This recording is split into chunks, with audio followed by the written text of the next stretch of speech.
이 창세기 12장은 그 내용을 따라서 세 부분으로 나눌 수 있습니다. 첫 번째 부분은 1절부터 5절까지 내용입니다. 하나님께서 아브라함을 부르심과 또 이에 대해서 아브라함이 순종하는 그런 내용이고요. 두 번째 부분은 6절부터 9절까지인데 이 내용은 아브라함이 가나안에 가서 처음 한 일이 하나님을 위해서 단을 쌓았고 또 하나님의 이름을 불렀다 하는 내용입니다. 이 말은 현대식으로 표현하면 아브라함이 하나님을 예배했다 하는 내용입니다. 그리고 세 번째 부분이 오늘 생각하고자 하는 말씀입니다. 10절부터 20절 말씀인데, 자, 이 내용은 어떤 이야기입니까? 여기 이 내용의 요지는 이렇습니다. 아브라함이 하나님의 말씀을 듣고 또 그 말씀에 순종하고 순종하는 믿음을 하나님이 주셨는데 가나안 땅에 마침내 도달하여서 그리고 자기에게 찾아오신 하나님을 예배하고 나서 첫 번 일이 뭐냐? 성경에 보니까 다시 그곳에서 애굽으로 가게 되었다 하는 이야기가 소개되어 있습니다. 이 창세기 12장이 보여주는 아브라함 이야기에서 아브라함은 시작을 아주 멋지게 했습니다. 갈 바를 알지 못했지만 한 번도 가보지 못했지만 듣도 보지 못한 곳이지만 하나님의 인도를 따라서 그 인도에 순종하고 그 고향을 본토를 떠났다 하는 이야기로 시작이 되었습니다. 그리고 그 아브라함이 가나안 가서 처음 한 일이 무엇인가? 하나님이 오셨을 때 하나님을 만난 아브라함이 하나님께 예배했다. 이 아브라함의 이민사거든요. 호주로 이민 와서 살고 있는 우리 성도님들마다 다 이민 역사가 다 다릅니다. 뭐 20년, 30년 되신 분도 있고, 뭐 10년 되신 분도 있고. 자, 이민 처음 오셔서 하셨던 일이 뭘 먼저 하셨습니까? 생각나십니까? 호주 처음 와서 제일 먼저 했던 일이 뭐였습니까? 아마 관광부터 하신 분들도 있으실 거예요. 아무 연구 없이 무작정 여기 오셨던 분들은 잠자리부터 제일 먼저 찾으셨는지도 모릅니다. 시드니 왔다가 그 한국으로 돌아간 청년 중에 시드니 온 지 첫날 숙소를 어디 정할까? 스트라스필드에 와가지고 길거리에서 처음 만난 분이 제가 그때 섬기는 교회 권사님이셨습니다.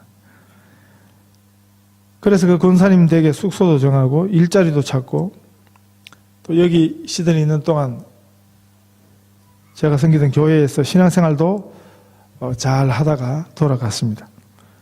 지금은 한국 가서 결혼도 해서 아이도 낳고 또 개인 사업도 하면서 특별히 교회 생활, 신앙생활을 아주 잘하고 있습니다. 지금도 때마다 잊지 않고 벌써 한참 지났는데도 이 시드니에서의 그 생활을 기억하면서 그 전화로 또 이메일로 안부를 물어오고 있습니다. 아마 이곳에 처음 와서 우리 한인 이민자들이 최초로 하신 일들, 그걸 다 모아보면 그 일들도 참 다양할 것입니다. 그런데 성경은 성경 속에 첫 번 이민자였던 아브라함을 소개하면서 아브라함 그가 그의 이민지인 가나안 땅에 가서 처음 한 일이 그곳에서 아브라함을 찾아오신 하나님을 예배했다. 하나님의 이름을 불렀다 하는 말이 뭡니까? 하나님의 이름 부르는 방법이 많이 있죠. 그다 합치면 그게 찬송입니다. 찬송. 노래를 붙여서 가사에 곡을 달아서 하나님의 이름을 부르면 그건 찬송이고요. 또 그 위에도 곡조가 없어도 우리가 하나님의 이름 부르는 그게 바로 하나님의 이름을 찬송하는 것입니다. 노래하는 것입니다. 그리고 아브라함의 이 예배는 한 번만 드리고 말았던 게 아니고 이때부터 예배하기를 시작했다. 단을 샀고 하나님의 이름을 부르기를 시작했다 하고 성경은 보여주고 있습니다. 그래서 이후에 기록을 쭉 읽어가면 아브라함 자신은 물론이고 나중에 그 아들도 이삭도 가는 데마다 단을 샀고 하나님의 이름을 부르고 있습니다. 아버지의 예배를 아들이 그대로 배우게 된 것입니다. 예배는 살아계신 하나님을 붙들고 산다는 신앙 고백의 기본입니다. 아브라함의 그 중요한 삶의 가장 중요한 유산을 아들에게 물려준 것입니다. 한국에 그 원조 논쟁이 있습니다. 뭐 음식에 대한 원조 논쟁도 있고요. 누가 제일 처음에 했냐 하는 것입니다. 중국에서 최초의 우주선을 타고 우주로 간 중국 최초의 우주인이 나왔을 때 굉장했습니다. 인구 많은 데니까 그 많은 사람들 가운데 누가 최초로 중국인 가운데 우주로 날아가냐. 그래가지고 굉장히 관심들이 많았습니다. 여기서는 한인 이민사를 연구하면서 누가 최초의 이민자인가. 거기에 대해서 논쟁도 있지 않습니까? 아브라함이 성경에 나오는 첫 번 이민자라는 사실보다 더 중요한 것은 그가 이민 가서 처음 한 일이 뭐냐? 하나님을 예배한 사람이라 하는 것입니다. 그런데 그 예배는 그렇게 예배하고 나니까 하나님이 아브라함을 찾아오신 게 아니고 하나님이 먼저 찾아오셨어. 하나님께서 아브라함을 먼저 만나 주시니까 아브라함이 거기에 대한 반응으로 하나님을 예배하게 되었다 하는 사실을 지난주에 말씀을 드렸습니다. 그렇게 하나님 말씀에 믿음으로 순종해서 고향을 떠나서 또 가나안에 와서 처음 한 일이 예배를 했는데, 자, 그 다음번 이야기가 뭐겠습니까? 성경 스토리는, 성경 메시지의 전개는 우리 생각하고 많이 다릅니다. 그럴듯한 합리적이고 당연한 듯 들리는 우리 인간의 이야기가 그 생각이 그래서 얼마나 자주 하나님 말씀과 대치되는가 하는 것을 이 창세기 12장이 우리에게 잘 보여주는 것입니다. 우리가 교회에서 세상의 상식하고 성경 말씀하고는 다른 경우가 많습니다. 그래서 교회에서 하는 대화, 의논, 토의 이런 것들은 세상에서의 상식을 가지고 우리가 판단해야 될 것이 아니고 항상 결정적인 것은 하나님 말씀에 비추어 보는 일이 중요한 것입니다.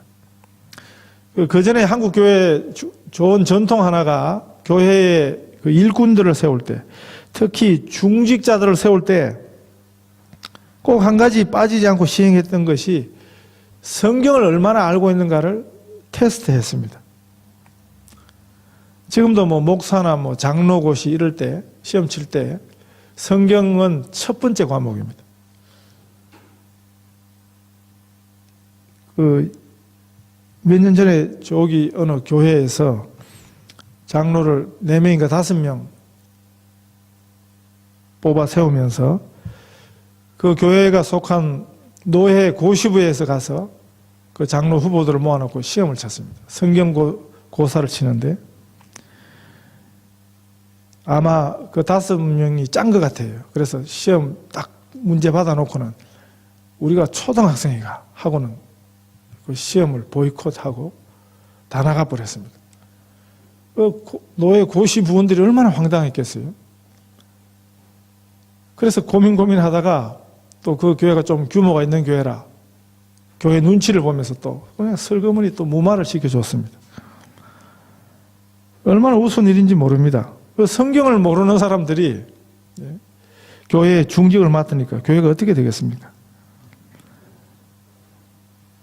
성경이 이 아브라함이라는 한 사람, 특별히 믿음의 조상이 되는, 믿는 자들의 조상이라 불리우는 이 아브라함을 소개하면서 그의 믿음의 출발과 또 그의 예배 생활을 소개했습니다. 그 다음에는 어떤 이야기가 이어지겠습니까? 성경은 우리 생각하고 다르게 이 아브라함의 실패 이야기를 다루고 있습니다. 10절 말씀해 보시면 그 땅에 기근이 들었으므로 아브라함이 애굽에 거류하려고 거리로 내려갔으니 이는 그 땅에 기근이 심하였음이라 그랬습니다. 하나님의 약속의 땅은 우리 생각처럼 이상과 낭만의 땅이 아닙니다. 사실 가나안 땅의 실체가 그랬습니다. 지금 팔레스타인을 생각해 보십시오. 그냥 뭐 가만히 있어도 그냥 씨가 자라고 열매가 자라고 곡식을 맺고 그런 땅이 아닙니다. 가나안 땅에 지금도 그렇습니다만은 비가 굉장히 중요한데 그런데 비가 잘 없습니다. 그래서 그 선지서 같은 데 보면 가나안 땅을 묘사하는 거죠. 하나님이 주시는 1년에 2차례 이른비, 늦은비 그것도 중요하지만 매일 아침 그 이슬 방울이 맺히는데 그것이 그 땅의 생명과 같은 것입니다. 그건 뭐냐 하면 하나님이 안 계시면 그 땅은 아무 의미 없는 아무 쓸모없는 그런 땅이라는 것입니다. 가나안 땅의 진정성은 하나님이 함께 하시고 하나님이 은혜를 주시고 하나님이 이른비와 늦은비를 주시고 때를 따라 도우시는 하나님의 은혜가 그 땅을 가나안으로 만드는 것입니다. 그냥 생각에 그냥 우리 생각처럼 그냥 이상과 낭만의 땅이 아닌 것입니다. 이 땅에서 우리들의 신앙생활도 그렇습니다. 인생살이도 하나도 쉬운 것이 없는데 우리 신앙생활은 얼마나 더 그렇겠습니까? 그 약속의 땅에 그곳에서 하나님을 예배하고 시작한 그 땅에도 첫 번째 닥친 게 뭐냐면 기근이 찾아왔습니다. 그것도 심각한 기근이었습니다. 심각한 문제가 찾아왔다는 말입니다. 문제 없는 인생은 하나도 없습니다. 심각한 문제를 우리가 좀 쉴만 하면 만나는 것입니다. 이제는 아니겠지 하면 또 우리가 심각한 문제를 만나는 것입니다. 산 넘어 산인 것입니다. 녹록한 것이 하나도 없습니다. 문제를 만나면 우리 사람은 다 약해지는 것입니다. 특별히 심각한 문제 앞에 우리가 다 약해지는 것입니다. 예배자였던 아브라함도 믿음의 조상이었던 아브라함도 다르지 않았습니다. 그 약속의 땅에서 금방 어려움을 만나니까 그 어려움 앞에 한없이 약해지고 또 그 이상으로 추해지게 된 것입니다. 그 땅에 기근이 찾아오니까 주저하지 않고 그렇게 어렵게 간 길이었지만 그 땅을 뒤로하고 애굽 가서 살겠다고 애굽으로 내려가게 되었습니다. 먹고 살기 힘들게 되었으니까 우선 먹고 살 수 있는 대로 가는 것이 당연한 듯 보입니다. 얼마나 자연스럽고 합리적입니까? 그러나 성경이 보여주시는 교훈은 그 생각은 그 상식은 그건 성경적이지 못했습니다. 그건 하나님의 뜻이 아니었습니다. 그건 하나님의 방법이 아니었습니다. 시편 1편에 보시면 복 있는 자로 사는 삶의 원리를 가르쳐 주시는데 자, 누가 복 있는 사람인가? 복 있는 사람은 이렇게 시작하거든요. 시편 1편이. 이 세상이 말하는 행복 비결이 아니고 하나님이 말씀하시는 행복한 사람은 어떠냐 하는 것입니다. 1절, 2절에 보면 복 있는 사람은 악인의 꾀를 쫓지 아니하며 죄인의 길에 서지 아니하며 오만한 자의 자리에 앉지 아니하고 오직 여호와의 율법을 즐거워하여 그 율법을 주야로 묵상하는 자로다. 그랬습니다. 여기 악인이 누굽니까? 죄인이 누굽니까? 오만한 자가 누굽니까? 시편의 은혜에서는 그 마음에 하나님 두기를 싫어하는 사람입니다. 하나님을 하나님으로 인정하지 않는 사람들을 악인이라고 오만한 자라고 죄인이라고 그렇게 말합니다. 복 있는 사람은 누구냐 하면 그 사람들의 생각과 그 사람들의 삶의 방법을 따라가지 않는 사람입니다. 그들과 한 통속이 되지 않는 사람인 것입니다. 그 대신에 오직 여호와의 율법을 즐거워한다. 그 말은 하나님 말씀을, 하나님의 방법을, 하나님식을, 하나님의 뜻을 사랑한다는 것입니다. 그래서 그 말씀을 쫓아 사는 사람들이 복 있는 사람들이라, 이렇게 성경은 소개하고 있습니다. 아브라함이 오죽했으면 그 어렵게 도착한 가나안 땅을 뒤로하고 애굽으로 내려가게 되었을까? 우리가 그렇게 생각할 수도 있습니다. 그냥 간단한 어려움이 아니었습니다. 좀 참을 만한 어려움 앞에서 그랬겠습니까? 자기 혼자만 생각하고 그런 생각을 했겠습니까? 아브라함에게는 자기 가족 말고도 딸린 식구들이 있었습니다. 아마 많은 고심 끝에 애굽으로 내려가게 되었을 것입니다. 우리가 훈련이 부족하면, 우리가 하나님에 대한 분명한 믿음이 부족하면 이렇게 할 수밖에 없습니다. 문제를 만나서 그 문제를 하나님 앞에 들고 가는 대신에 그 문제를 해결하려고 세상으로 자꾸 가게 되는 경우가 있습니다. 아브라함이 그랬습니다. 하나님의 도우심을 구하고 하나님께 가서 그 문제를 아뢰었다면 아브라함을 그곳으로 불러내신, 아브라함을 그곳으로 인도하신 하나님이 그냥 굶어 죽도록 내버려 두셨겠습니까? 아브라함은 자신이 가족들을 데리고 애굽으로 내려가면 어떤 일을 만날지도 예상을 했습니다. 그냥 막 간 게 아니에요. 자기 나름의 생각과 예상과 계획을 다 하고 애굽으로 갔습니다. 11절에서 13절에 보시면 아브라함이 그 아내 사레와의 대화하는 장면이 나오는데 그 대화 속에서 우리는 그 사실을 알 수 있습니다. 그래서 자신의 아내를 당신 내 아내라 그러지 말고 내 여동생이라 하자 하고 짜게 된 것입니다. 아브라함의 아내 사레가 아주 이뻤습니다. 아브라함 생각으로만 이뻤던 게 아니고 실제로 그랬습니다. 미인이 두 종류인데 주관적 미인이 있습니다. 자기 생각에 이쁨. 네. 그런데 사레는 객관적 미인이었습니다. 누가 봐도 이쁜 사람이었습니다. 그래서 14절에 보시면 아브라함이 애굽에 이르렀을 때 애굽 사람들이 그 여인이 심히 아리따움을 보았고 그랬습니다. 그런데 이런 아브라함과 사레의 사전 모의는 잠시 애굽 사람들 앞에서 위기를 모면하자 하는 생각과는 다른 것이었습니다.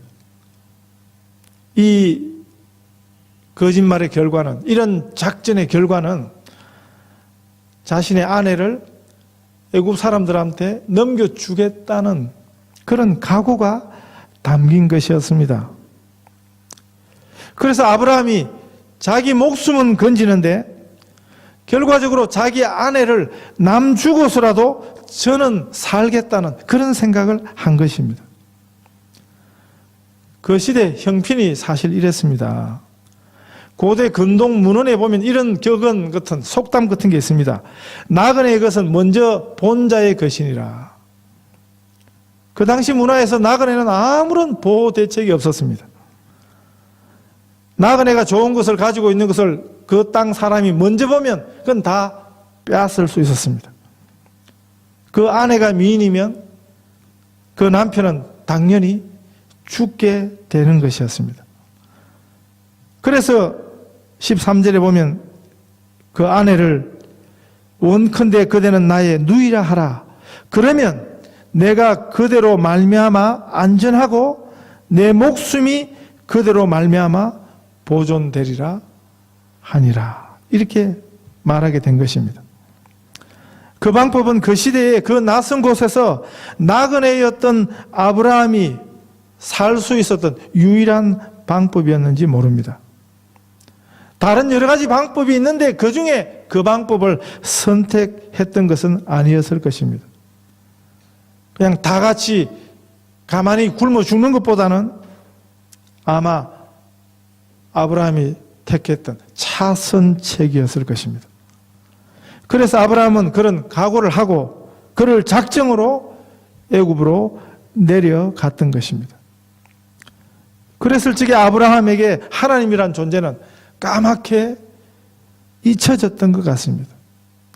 그렇게 좋은 출발을 했던, 그리고 가나안에서 제일 먼저 한 일이 하나님을 예배했던 그가 심각한 문제를 만나니까 먹고 사는 문제 앞에 하나님을 잊어버리는, 이게 믿음의 건망증이죠.